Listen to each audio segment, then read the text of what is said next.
Et salut les Frenchies, c'est Flo, bienvenue dans cette vidéo. Aujourd'hui, je vais te donner 5 conseils pour éviter de te faire arnaquer en ferme ou éviter de te faire arnaquer dans ta recherche de ferme. Allez, c'est parti, let's go. Numéro 1, évite Gumtree. Alors oui, essaye d'éviter ce site-là au maximum. Je sais qu'il est super intéressant pour trouver du travail rapidement, qu'il y a beaucoup de choses, il y a beaucoup de tout d'ailleurs, et beaucoup d'arnaques. Mais dans ta recherche de ferme, sache que le gouvernement a mis en place un site dédié pour la recherche de ferme. Du coup, vu que ça a été mis en place par le gouvernement, tu es sûr que là, il n'y a pas d'arnaque, c'est sécure et le site, c'est celui-là. Job Active version ferme. Comme tu le vois juste ici, ce petit logo t'indique que c'est un site du gouvernement et donc les annonces que tu vas y trouver sont fiables. Par exemple, on va dire qu'on cherche aux alentours de Sydney, voilà. Là, tu te retrouves avec plusieurs annonces et si tu cliques sur celle-ci, par exemple, tu vas trouver le lieu exact de la ferme, le type de contrat, le nombre d'heures. Là, tu as même une description qui est toujours très bien détaillée, donc combien tu vas gagner, comment tu seras logé.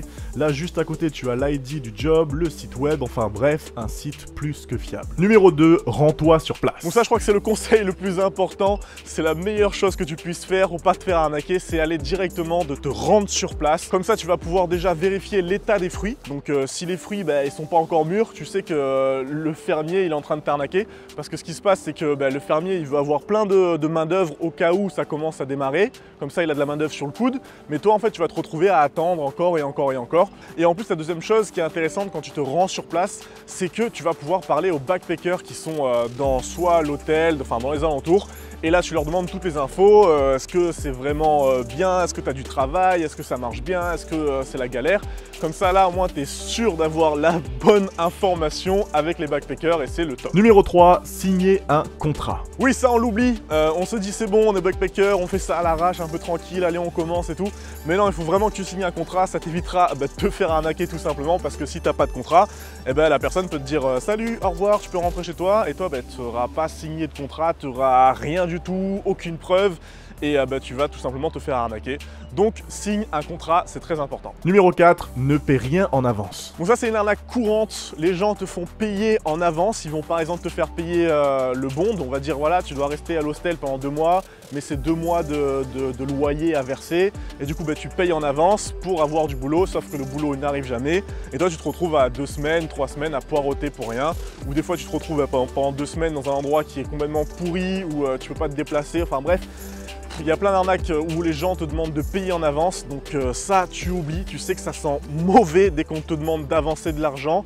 Voilà, ça t'oublies, tu payes rien en avance, tu n'envoies ni de l'argent à des gens qui sont à l'opposé, qui te disent voilà, moi je vais te trouver un boulot, mais d'abord tu me donnes 500 $.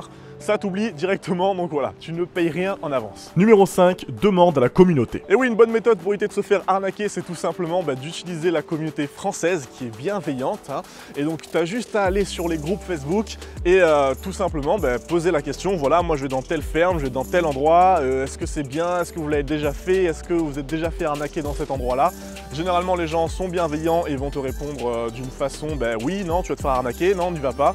Donc voilà, donc utilise Facebook sans hésiter, tu envoies un petit message et puis les gens te répondront. Bonus! Allez, un petit dernier pour la route, tu peux demander l'ABN de ton employeur, donc chaque employeur a un ABN, ça prouve qu'il est légal. Donc si tu vas sur ce site-là, ABN Lookup, tu vas pouvoir vérifier l'ABN de ton employeur, donc si tu sais pas ce que c'est l'ABN, c'est tout simplement le numéro de l'entreprise, l'équivalent du numéro de SIRET en France. Et donc, si tu vois qu'il n'est pas actif, ça sent l'arnaque. Voilà pour ces astuces, j'espère qu'avec ça, tu vas éviter de te faire arnaquer. Donc si tu as aimé comme d'hab, like, partage. N'hésite pas à poser des questions, même rajoute aussi tes propres conseils si ça te dit, que j'ai peut-être oublié quelques-uns. Enfin, il y en a bien sûr beaucoup, donc voilà, donc rajoute aussi tes propres conseils. Moi, je te dis, profite bien de l'Australie. See ya!